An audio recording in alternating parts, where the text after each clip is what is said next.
మనము నేర్చుకుందాం. ఆదికాండము 32వ అధ్యాయంలో, ఆదికాండము 32వ అధ్యాయం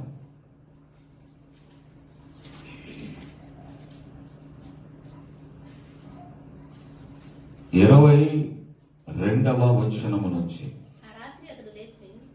ఆ రాత్రి అతడు లేచి తన ఇద్దరు భార్యలను, తన ఇద్దరు దాసీలను, తన 11 మంది పిల్లలను తీసుకొని యబ్బోకు రేవు దాటిపోయెను. యాకోబు వారిని తీసుకొని ఆ ఏరు దాటించి తనకు కలిగినదంతయు పంపివేసెను. యాకోబు ఒక్కడు మిగిలిపోయెను. ఒక నరుడు తెల్లవారు వరకు అతనితో పెనుగులాడెను. చాలండి. ఈ చదవబడిన వాక్య భాగంలో యాకోబు ఒక్కడు మిగిలిపోయాడు. యాకోబు ఒంటరిగా ఒక్కడే నిలిచిపోయాడు. దీనిని మనం ఆలోచన చేస్తే, యాకోబు ఒంటరి వాడైపోవడానికి కారణాలున్నాయి. యాకోబు ఒక్కడే నిలబడిపోవడానికి కారణాలున్నాయి. ఎందుకు ఈ వాక్యాన్ని నేను మీ చేత చదివించానంటే, ఈ రాత్రి నీవు కూడా ఒంటరిగా ఉండిపోవాలి. అదేంటి, ఒంటరిగా నేనెందుకు ఉండాలి అనే ఆలోచన నీకు వస్తే దానికి నేను జవాబు చెప్తాను. దేవుని సన్నిధిలోనికి వచ్చిన నీవు నీ కుటుంబాన్ని,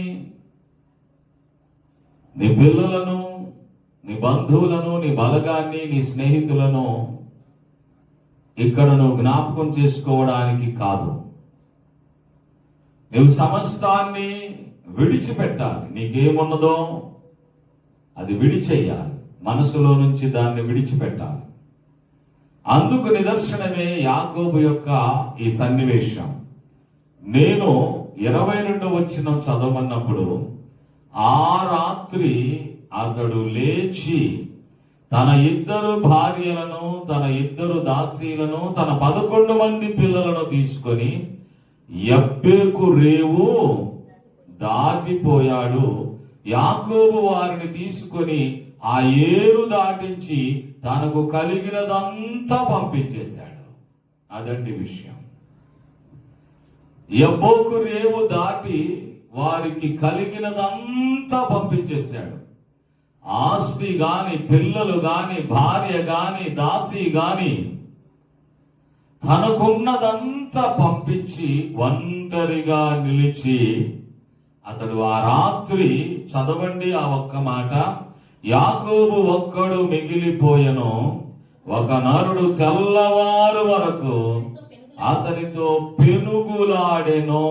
పెనుగులాడుటకై దేవుని దగ్గర పెనుగులాట నువ్వు కలిగి ఉండాలి అని అంటే, పెనుగులాడాలి దేవుని దగ్గర అని నీవు ఆలోచిస్తే ఖచ్చితంగా నీ కలిగినవన్నీ పంపించాల్సిందే.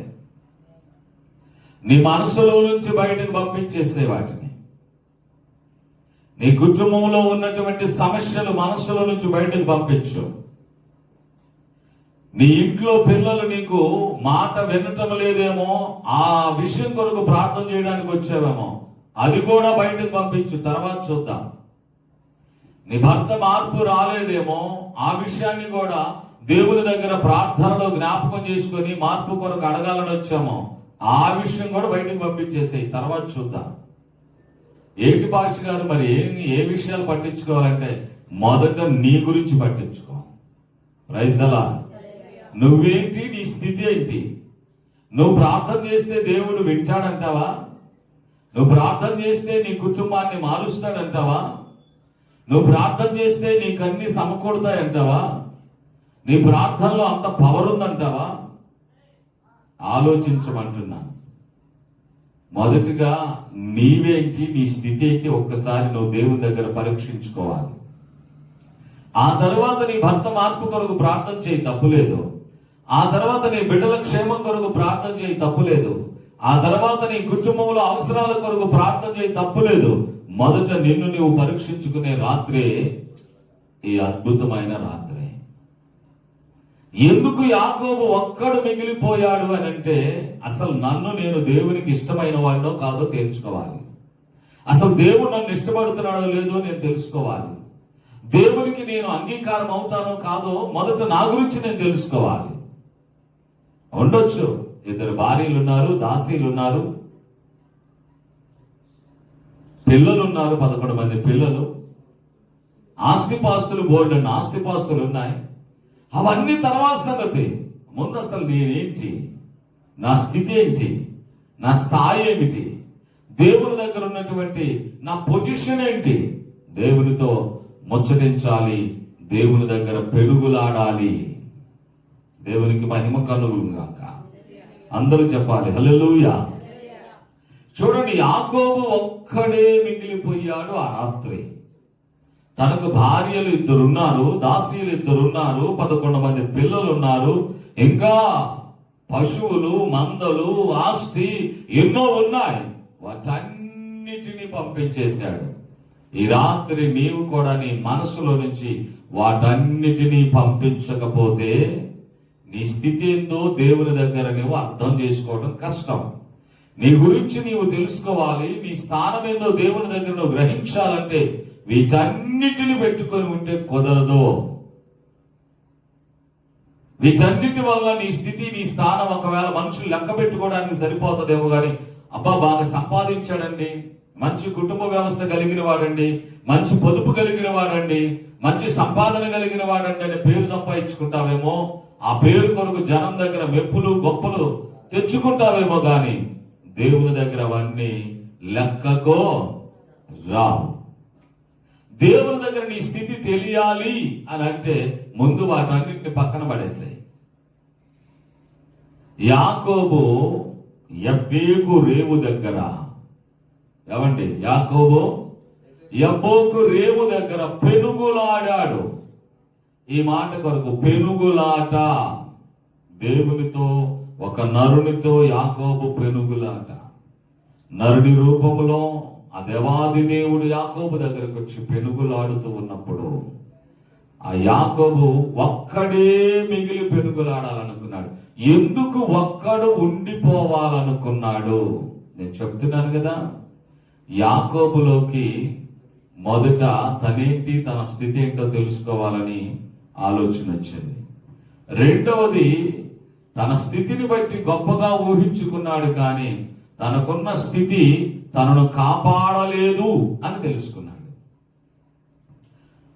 తనకున్న ఈ స్థితి, తనకున్న 2 భార్యలు, 2 దాసీలు, 11 మంది పిల్లలు, ఆస్తిపాస్తులు, ఇవేవి తనను బ్రతికించలేవు అని తెలుసుకున్నాడు. అందుకే వీటి వల్ల నాకు ఏ విధమైనటువంటి జీవం దొరకదు. భార్యల వల్ల, దాసీల వల్ల, పిల్లల వల్ల, ఆస్తుల వల్ల నాకు జీవం దొరకదు గ్రహించాడు యాకోబు. అందుకే వాటన్నిటిని పంపించేశాడు, ఏరు దాటించేశాడు. దేవునికి మహిమ కలుగును గాక. హల్లెలూయా.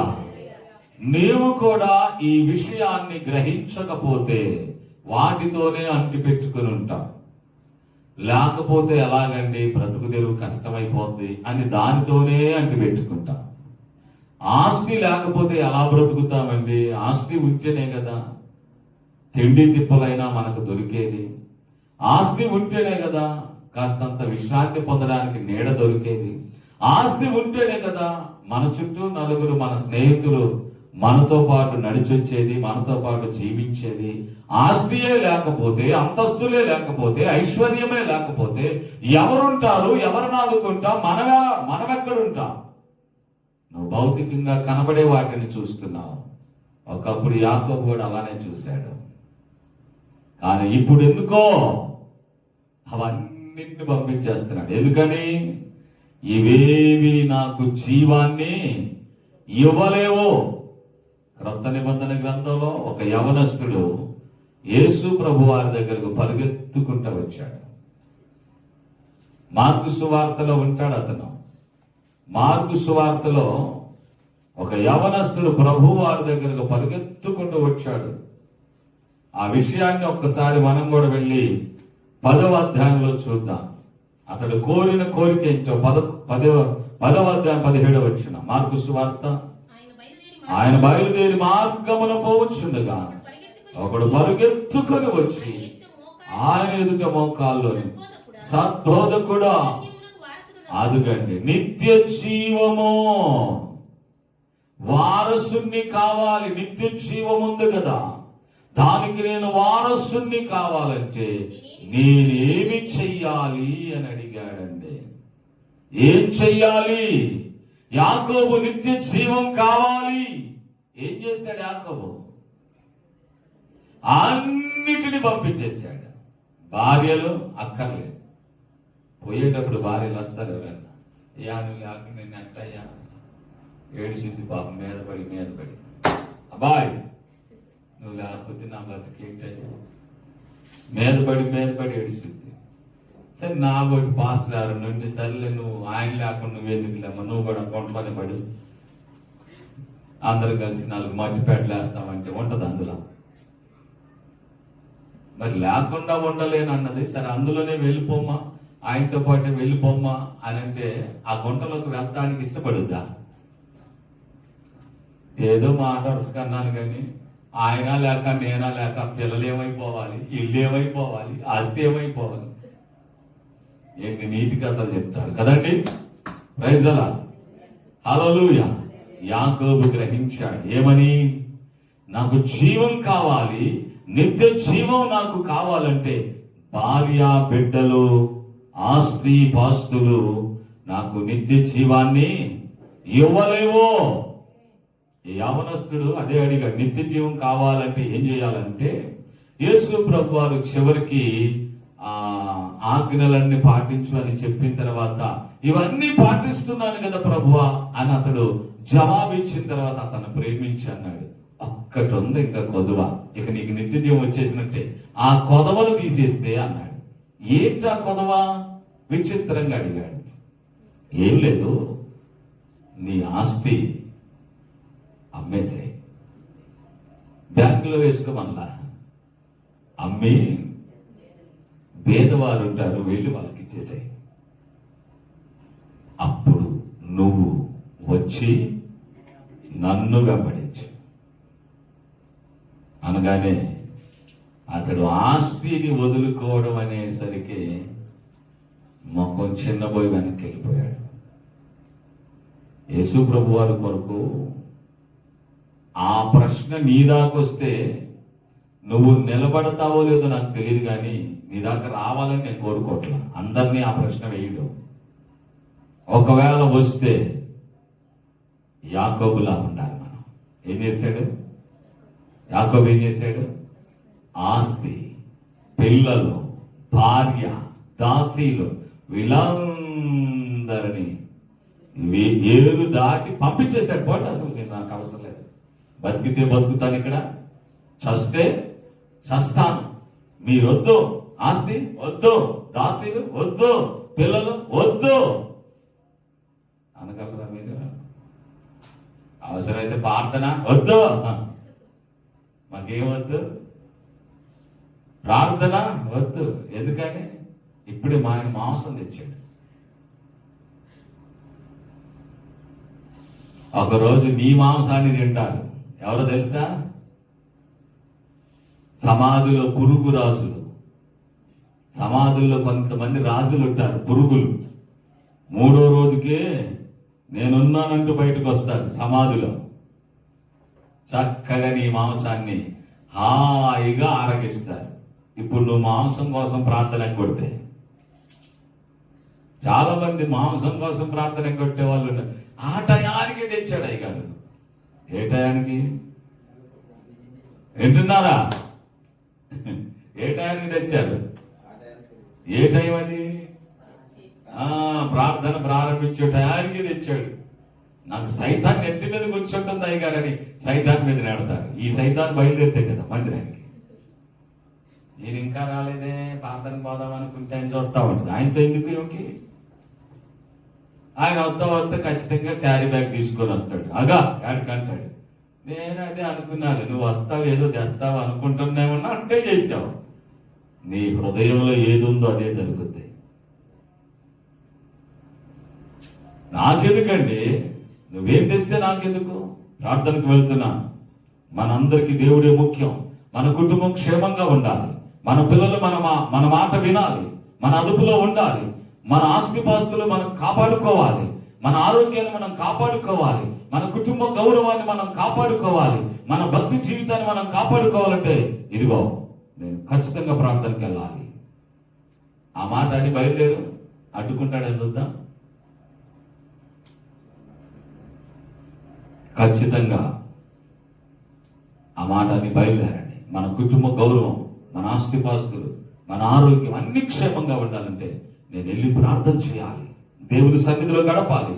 అప్పుడే మనకున్నటువంటి పరిస్థితులన్నీ చక్కబడతాయని ధైర్యంగా భరోసాతో చెప్పినా, భరోసాతో చెప్పకుండా ఈకలు పక్క చేసుకుంటూ వస్తే అంతే వాడు. సన్నిధికి వచ్చేది అల్లరితో ఆటపాటలతో ఎగసెక్కాలు చేయడానికి సన్నిధికి రాకూడదు కదా. భక్తిగా రావాలి, భయంతో రావాలి. నీ కుటుంబ క్షేమాన్ని సన్నిధిలో దేవుని దగ్గర తిరిగి పొందుకోవడానికి రావాలి. Praise the Lord. యవనస్తుడు వచ్చాడు. ఆస్తి కొంచెం ఎందుకో అభ్యంతరంగా ఉంది, దాన్ని అమ్మేసేయంటే అమ్మలేదు. కానీ యాకోబు ఆస్తిని పంపించేశాడు. వద్దో దాటించేసే నాకు అక్కర్లేదు అన్నాడు. ఎవరైతే అక్కర్లేదు అని అంటారో దేవునికి తెలుసు వీళ్ళకి అవసరమైనా నా కొరకు వద్దు అనుకున్నాడు కనుక అతనికి నేను రెట్టింపిస్తానన్నాడు. చప్పట్లు కొట్టి దేవుడు ఇస్తుంది. Praise the Lord. దాని మీద ఆశ పెట్టుకుంటే అది మనకు లేకుండా పోతుంది. చూడండి, ఇప్పుడు ఆ యబ్బోకు రేవు దగ్గర ఏం జరిగిందో చూద్దాం రండి. 32వ అధ్యాయంలో ఏం జరుగుతుందో చూద్దాం. 32వ అధ్యాయం 24వ వచనం. యాకోబు ఒక్కడు మిగిలిపోయెను, ఒక నరుడు తెల్లవారు వరకు. అమ్మాయి ఎప్పుడు దాకా పెనుకులాడుతున్నాడు? తెల్లవారే వరకు. కొంతమంది ఒక చిన్న సమస్య వస్తే ఇంకా చాలు ప్రభు నేను తట్టుకోలేనయ్యా అంటారు. ఒక దెబ్బ తగిలితే అయ్యో ఇంక చాలయ్యా నన్ను శోధించిన వారికి, అదిగా పాస్టర్ గారు లాంటి వాళ్ళని శోధించయ్యా తట్టుకుంటాడు. నేను అసలే చూపులు దాన్ని. నీకు దేవుని యొక్క దాచబడిన ధననిధి నీకు ఇవ్వాలనుకున్నప్పుడు తెల్లవారే వరకు నీతో పెరుగులాడుతూనే ఉంటాడు. వదిలిపెట్టడు ఆయన, నువ్వు వదిలిపెట్టొద్దు. Praise the lord. నీతో పెరుగులాడాలి. నువ్వు గెలిచేవాడివో ఓడేవాడివో నిన్ను తెలుసుకొని నీకు ఇస్తాడు ఇవ్వాలనుకున్నది.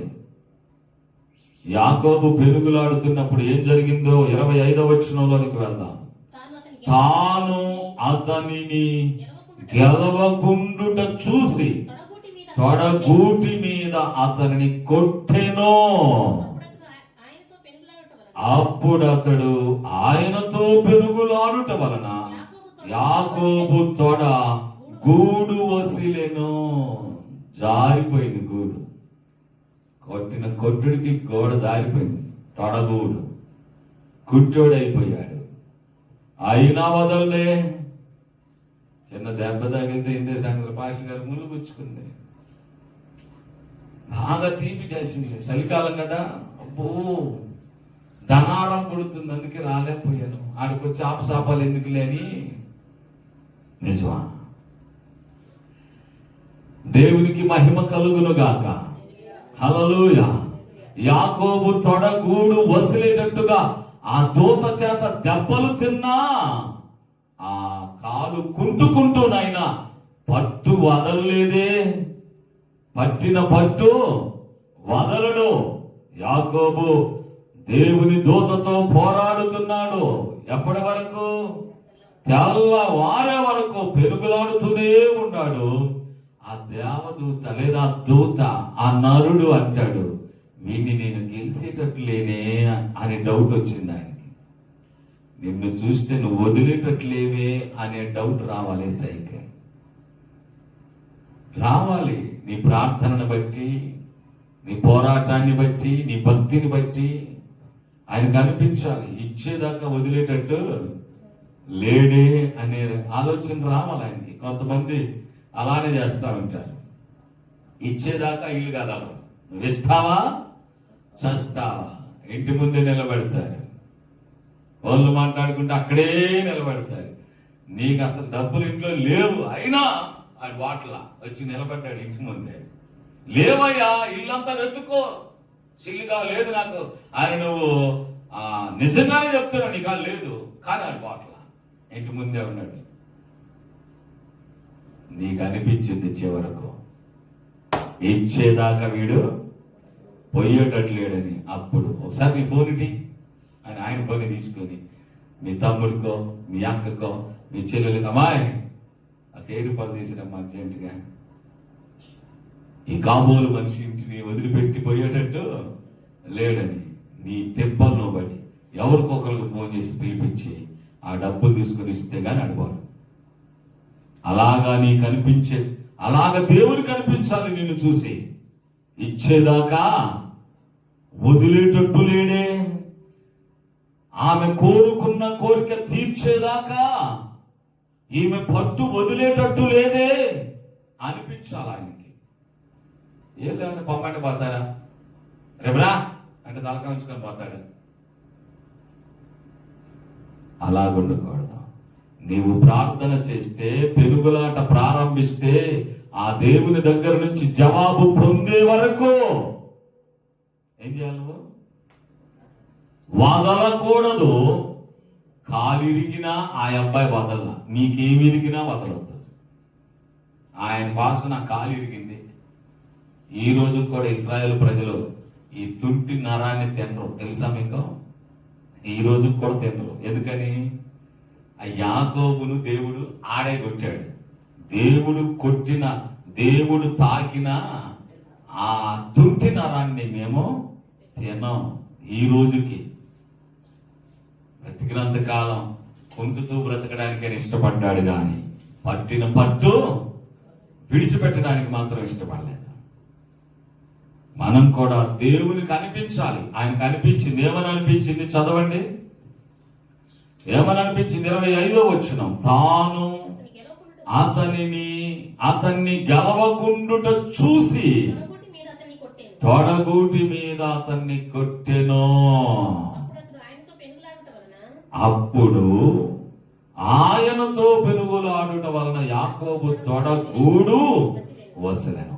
ఆయన అంటున్నాడు, ఇప్పుడు తెల్లారిపోతుంది కనుకనే నన్ను పోనివయ్యా అన్నాడు. ఏమవుతుందంట? తెల్లవారబోతుందిరా. తెల్లారడం అంటే నీ కష్టాలకు, నీ కన్నీళ్లకు, నీ బాధలకు, నీ ఇబ్బందులకు చీకట్లు తొలగిపోతున్నాయి, కష్టాలు తీరిపోతున్నాయి, నీ బాధలు తొలగిపోతున్నాయి, చీకటి బ్రతుకు మాయమవుతుంది. ఉదయం నీ జీవితంలోనికి వచ్చేస్తుంది. సూర్యకాంతి నిన్ను తాకబోతుంది. నీ జీవితం తెల్లారిపోతుందిరా. ఇక నన్ను పోనివ్వు. అయినా గాని ఊరుకోడినా ఏమంటాడు? అతడు నీవు నన్ను ఆశీర్వదించితేనే గాని నిన్ను పోనివ్వను అన్నాడు. అదేంట్రా, మీ నాన్న దగ్గరికి వెళ్ళి ఆశీర్వదించబడ్డావుగా, వాళ్ళ నాన్న ఆశీర్వదించలేదా యాకోబును? మాంసం తీసుకెళ్లి పెద్దోడిలాగా చిన్నోడు వెళ్ళాడు. ఎవడురా నువ్వు నా దగ్గరికి వచ్చావంటే, నేనే నాన్న పెద్దోడిని అన్నాడు. ఇదేంట్రా పెద్దోడు, పెద్దోడు గొంతు నాకు గుర్తేనే, పెద్దోడు గొంతులా లేదు, చిన్నోడు గొంతులాగా ఉంది అని అంటే, అబ్బా ఎంత చక్కగా, వర్షాకాలం కదా, చలికాలం కదా డాడీ, గొంతు బొంగులు పోయింది. జలుబు చేసింది. ఆహా, ఎంత చక్కగా అబద్ధాలో ఎంత చక్కగా నమ్మిస్తారు. ఆడపిల్లలు అబద్ధాలు ఆడితే తడికైనా గోడల్లే ఉంటదంట. మరి ఈ పిల్లోడు అబద్ధం ఆడితే ఎందుకని నమ్మాడు? వాళ్ళ నాన్నకి తెలుసులేండి. తల్లి కడుపులో నుంచే ముందు నేను వెళ్తానని అన్నని కాలు పట్టుకొని మెడబట్టుకొని ఎలాగైనా వెనక లాగాలని చూసినోడు తల్లి కడుపులోని యాకోబు. దేవునికి తెలుసు, దేవునికి తెలిసే యాకోబుతో అన్నాడు, చిన్నోడు పెద్దోడిని ఏలేవాడు అవుతాడు, పెద్దోడు చిన్నోడికి దాసుడవుతాడని ఎప్పుడో దేవుడు చెప్పాడు వాళ్ళ నాన్నకి. అది గుర్తు పెట్టుకొని ఇది ఎన్ని రకాలుగా చెప్పినా గానీ ఏదేదో సాకులు చెప్తున్నాడు.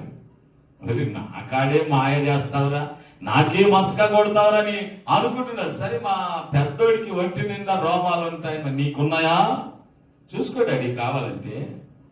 అంటే తెలీదా అది గొర్రె బొచ్చు అనేది ఒంటికి నిజంగా వచ్చిన బొచ్చు అనేది తెలీదా? చూసి తమిళనాడు గుర్తుపట్టాడు ఇది గొర్రెదేనని. తెలీదా వాళ్ళ నాన్న గొర్రెలు కాసినోడు యాకోబు. గొర్రెల మందలకు అబ్బో ఎంత చక్కని కాపురు అతను తెలుసు. ఇది ఏ ఎంట్రుకలు అనేది ఆయనకి తెలుసు. అయినా వీడి యొక్క ప్రయాస, జ్యేష్ఠత్వం కొరకు, ఆశీర్వాదాల కొరకు వీడు పడుతున్న తపన తండ్రికి తెలిసే పరమ తండ్రి ముందుగానే చెప్పాడు వాడిని ఆశీర్వదించేది నువ్వు రాబోయే రోజుల్లో. దైవ చిత్తానుసారంగా ఖచ్చితంగా అతన్ని ఆశీర్వదించాడు, ఆశీర్వాదం పొందాడు.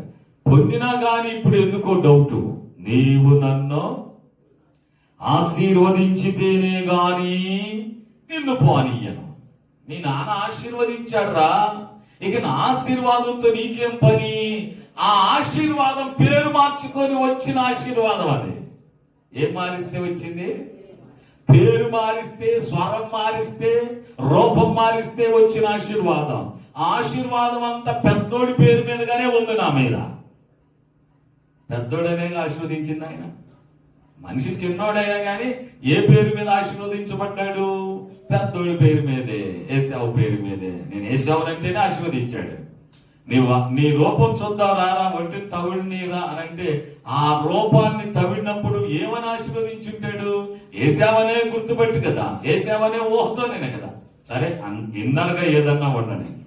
అయితే వీడికి తెలుసు, రియల్ గా నా ఆశీర్వాదం నాకు కావాలి, నా పేరు మీద వచ్చేదే నాకు కావాలి అంటూ ఇప్పుడు దేవుని దగ్గర నువ్వు నన్ను ఆశీర్వదిస్తేనే గాని నిన్ను పోనీయని అన్నాడు.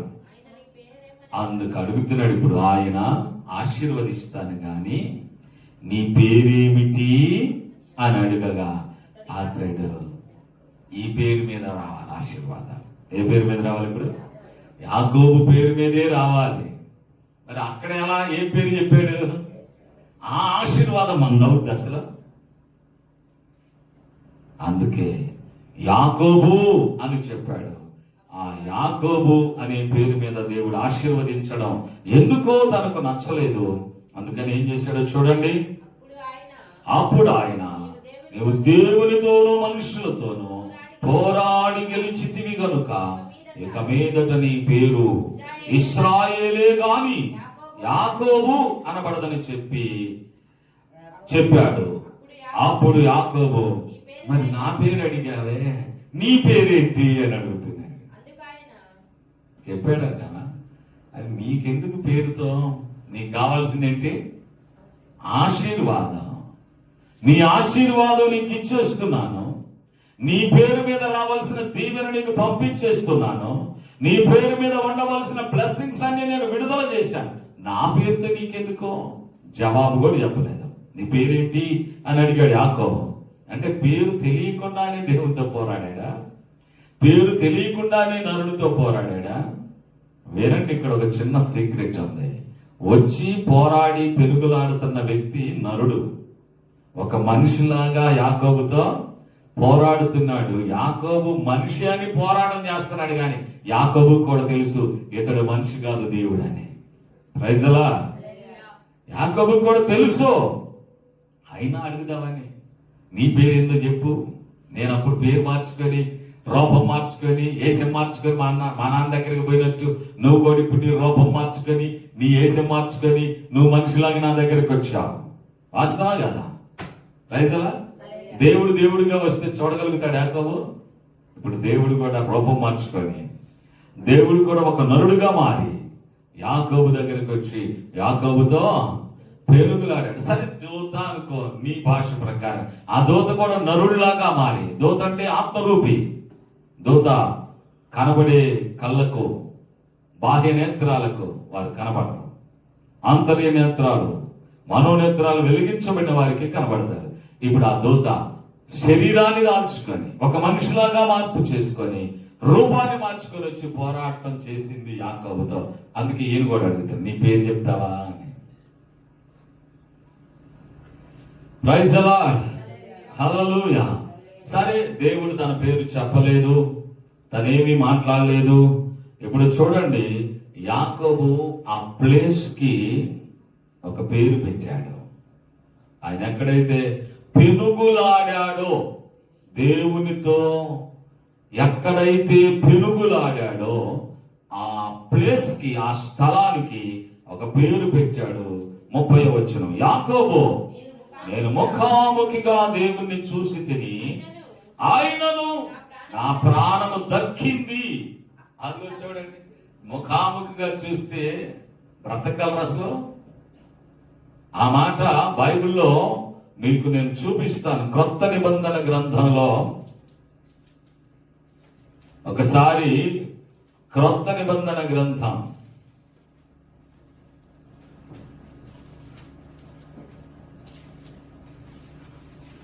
ప్రైజ్ ది లార్డ్, హల్లెలూయా.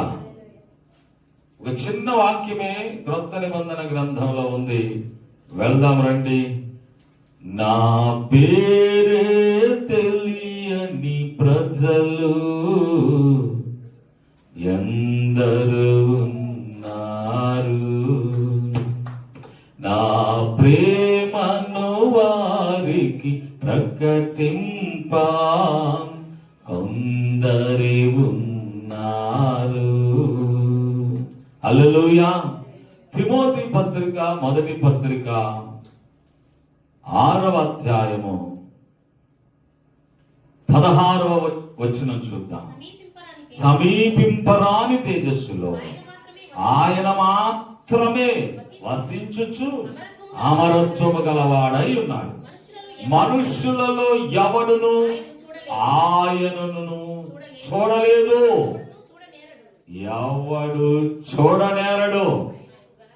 ఆయనకే ఘనత, శాశ్వతమైన ప్రభావము. ఎవడు చూడలేదు, చూడనేరడు.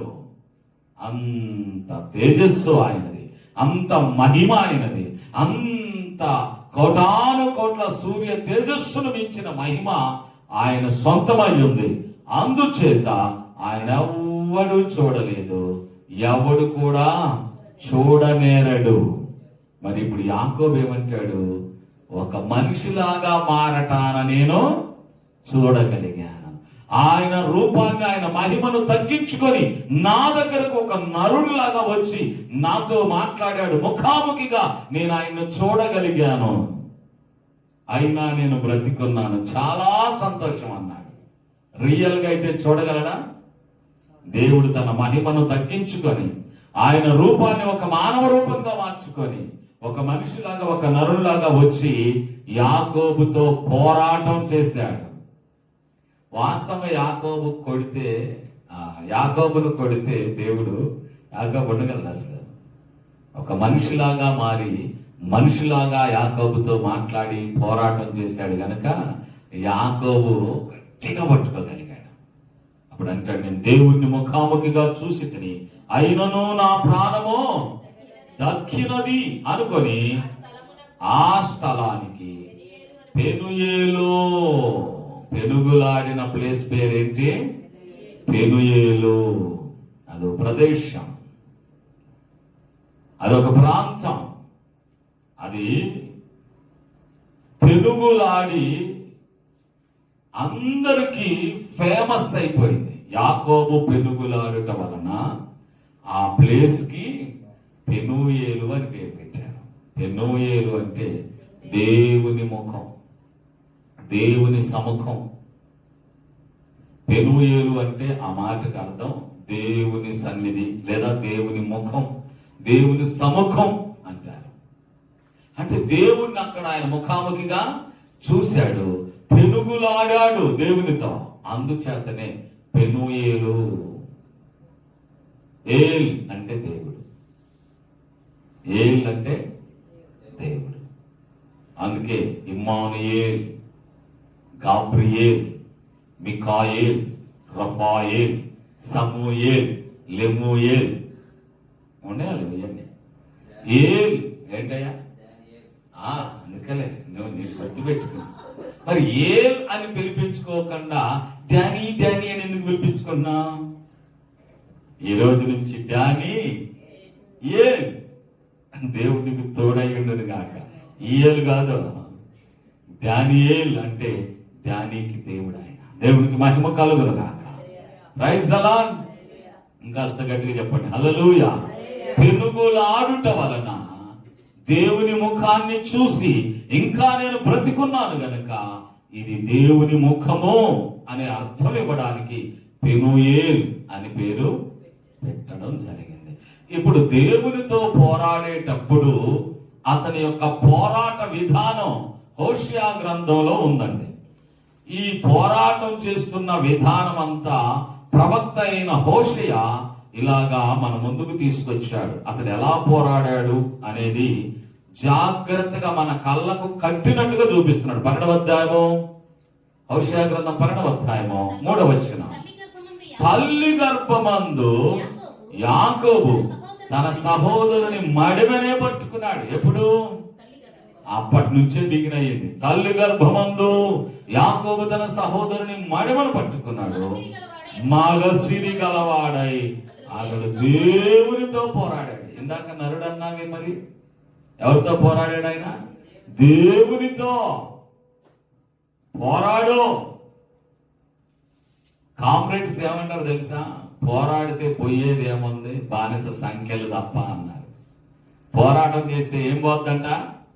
అబ్బాయి బానిస సంఖ్యలు. పోరాటం చేస్తే, పోరాటం చేయకపోతే అవి అట్లానే ఉంటాయి సంఖ్యలు. మనల్ని కూడా అపవాది అనేకమైన సంఖ్యలతో బంధించాడు.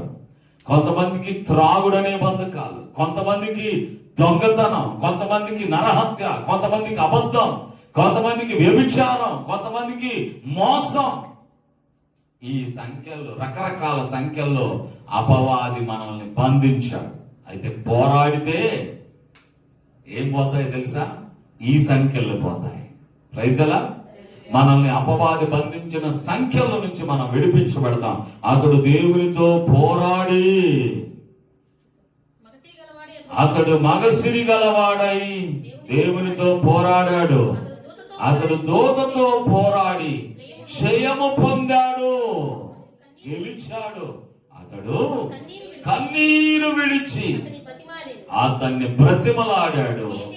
బేతేలులో ఆయన అతనికి ప్రత్యక్షమయ్యాడు. అక్కడ ఆయన మనతో మాట్లాడుతున్నాడు. బేతేలులో మళ్ళా బేతేలు దగ్గరికి తీసుకెళ్ళాడు. బేతేలు అక్కడ ఇల్లు వదిలి పారిపోతున్నప్పుడు అన్నను మోసం చేసి అన్న చంపడానికి వస్తున్నాడని తెలిసి మోటాముల్లో సర్దుకొని పద్దనరామ వెళ్ళడానికి ప్రయాణం అయ్యాడు. ఆ వెళ్లే దారిలో పొద్దుగుకిందంట.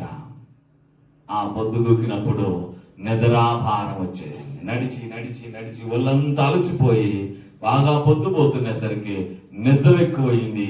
ఇక నడవలేకపోతున్నాడు. అక్కడ కోలబడి కూర్చొని ఆ పక్కనే ఒక రాయి ఉంటే ఆ నెత్తి కింద పెట్టుకొని నిద్రపోయాడు. ఆ నిద్రలో ఓ దర్శనం, అద్భుతమైన కళ. ఓ నిచ్చెన, భూమి మీద ఒక కొన, ఆకాశం మీద రెండో కొన. ఈ నిచ్చెన మీద దేవదూతలు ఎక్కుతూ దిగుతూ ఉన్నారు. అక్కడ దేవుడు మాట్లాడుతూ అతన్ని అప్పుడు మేల్కొల్పితే అతడు అంటాడు, ఇది దేవుని సన్నిధే గాని మరొకటి కాదు. ఆ సంగతి నాకు తెలియకుండా నిద్ర పట్టింది. ఆ అద్భుతమైన దర్శనం దేవుడు నాకు ఇచ్చాడని చెప్పేసి ఆ స్థలానికి బేతేలు అని పేరు పెట్టాడు. దేవునికి స్తోత్రం. యాకోబు పెట్టిన పేరు ఆ స్థలానికి బేతేలు. ఇప్పుడు మళ్ళా తిరిగి వచ్చేటప్పుడు ఒంటరిగా మిగిలిపోయి దేవునితో పెనుగులాడి పోరాడి గెలిచిన ప్లేస్ కూడా ఇంకో పేరు పెట్టాడు. ఆ పేరు పెనియేలు. చూడండి, అద్భుతమైన సందేశాలు ఇస్తా ఉంటాయి. బేతేలు అంటే దేవుని సన్నిధి, పెనుయేలు అంటే దేవుని ముఖం, దేవుని సముఖం.